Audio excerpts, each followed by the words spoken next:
Cuba bayang macam ni, kita undur balik masa ke tahun 95.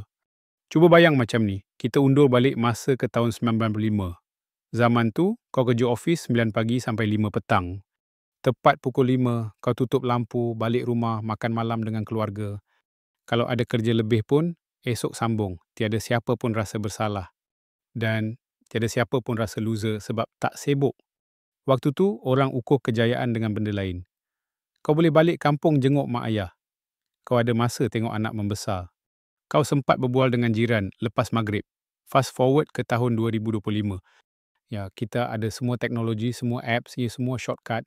Tapi hidup makin terkejar-kejar. Orang bangun tidur terus buka email. Tidur pun dengan AirPods pasang podcast motivasi. Kita dah tak tahu beza antara kerja dengan hidup. Dan peliknya, kita sendiri yang cipta perangkap ni. Kita tak nak jadi lebih bagus. Jadi kita ikut orang. Bangun 4 pagi. Kalau tak buat 3 side income, rugi. Kerja 14 jam sehari baru dipanggil pejuang. Tapi semua ni datang dari mana sebenarnya? Balik semula ke tahun 2000-an, masa tu datang istilah hustle culture. Bermula dengan startup tech Silicon Valley. Budaya kerja keras, tidur 3 jam, kerja dari beanbag, makan dalam mesyuarat. Lepas tu datang media sosial, orang mula post productivity hack, post desk setup estetik, post to-do list, post quote, sleep is for the weak, dan dari situ, semua orang ikut. Kita mula rasa, kalau hidup kita tenang, maksudnya kita tak buat cukup. Tapi kita lupa, semua tu curated, highlight reel, bukan real life.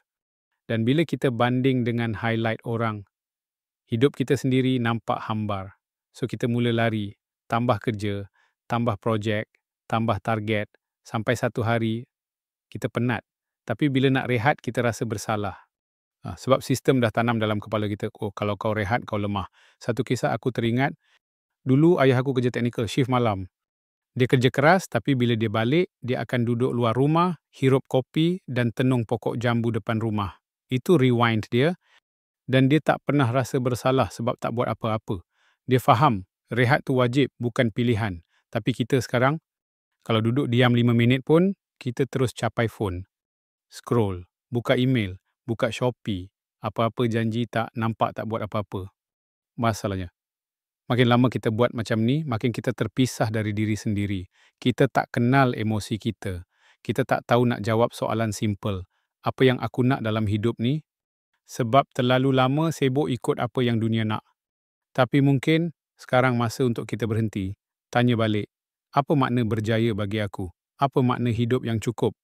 Siapa yang aku nak jadi 10 tahun dari sekarang? Dan lebih penting, apa akan jadi kalau aku berhenti pura-pura sibuk dan mula hidup dengan sedar? Lepas tengok 3 bahagian ni, aku nak kau fikir, bila kali terakhir kau sibuk betul-betul sebab passion dan bukan sebab takut orang tinggal kau. Kongsi dalam komen, aku nak baca cerita kau.